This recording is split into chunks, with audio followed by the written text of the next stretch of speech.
স্বাধীনতা দিবসের ভাষণে নতুন রকেট ফোর্স আনার ঘোষণা দেন পাকিস্তানের প্রধানমন্ত্রী শেহবাজ শরীফ। তবে স্বাধীনতার এত বছর পর সামরিক বাহিনীতে নতুন ফোর্স যোগ করার এই ঘোষণায় চলছে আলোচনা। এসব নিয়ে বিস্তারিত এক প্রতিবেদন করেছে আল জাজিরা। শেহবাজের দাবি, পাকিস্তানের এই রকেট ফোর্সে সর্বাধুনিক প্রযুক্তি আর শত্রুকে যে কোনো দিক দিয়ে আঘাত করার সক্ষমতা থাকবে।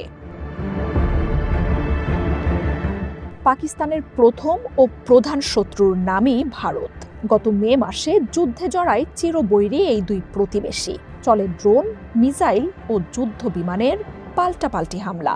আর এই সংঘাত সামনে এনেছে পাকিস্তানের প্রতিরক্ষা দুর্বলতা। পাকিস্তানের সামরিক বাহিনীর গঠনতন্ত্র অনুযায়ী দেশটির পরমাণু অস্ত্র ভাণ্ডারের নিয়ন্ত্রণ স্ট্র্যাটেজিক প্ল্যান্স ডিভিশনের অধীনে। পরমাণু অস্ত্র ও মিসাইল সম্পর্কিত সব সিদ্ধান্ত নেয় ন্যাশনাল কমান্ড অথরিটি। রকেট ফোর্সের নিয়ন্ত্রণে থাকবে আর্মির general headquarter. Ukraine, Russia, Iran বা হিজবুল্লাহর মতো বাহিনীগুলোর সংঘাত একটি বিষয় স্পষ্ট করেছে, তা হলো আধুনিক যুদ্ধে নির্ভুল নিশানার ক্ষেপণাস্ত্র ও ড্রোনের প্রয়োজনীয়তা। রকেট ফোর্সের কাজ কি হবে তা জানায়নি ইসলামাবাদ। তবে বিশ্লেষকরা বলছেন, শুধু মিসাইল নিয়েই কাজ করবে এই বাহিনী। তাৎক্ষণিক ব্যবহার, মিসাইলের সক্ষমতা বৃদ্ধি, দীর্ঘ ও সীমিত মেয়াদে সংঘাতের জন্য ক্ষেপণাস্ত্র প্রস্তুত রাখার মতো বিষয় নিশ্চিত করবে এই বাহিনী। রকেট ফোর্সের এখনই কেন প্রয়োজন দেখা দিল, সেই প্রশ্নেরও উত্তর দিয়েছেন বিশ্লেষকরা। বিভিন্ন সময়ে ভারতের মিসাইল পরীক্ষা পাকিস্তানে এই বাহিনীর প্রয়োজন গড়ে দিয়েছে। 4 দিনের যুদ্ধের ফলে নয়, বরং পাকিস্তানের দীর্ঘমেয়াদী পরিকল্পনা ও কৌশলের অংশ এই রকেট ফোর্স। ভারতের সাথে সম্ভাব্য সংঘাত মাথায় রেখে পাকিস্তান এরই মধ্যে স্বল্প পাল্লার ব্যালিস্টিক মিসাইলও তৈরি করছে।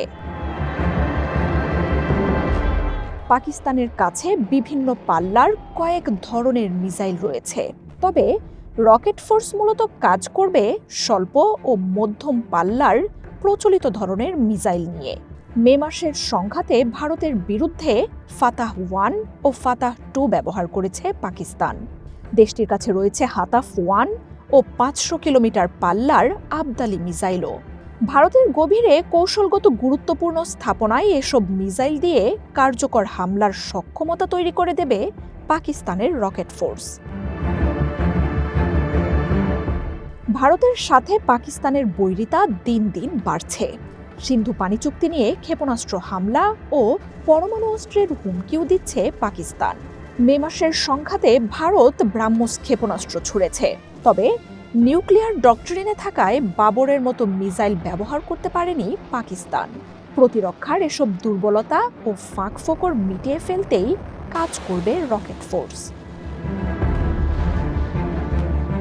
মার্জিয়া উপমা, ওয়ান ইন্টারন্যাশনাল ডেস্ক।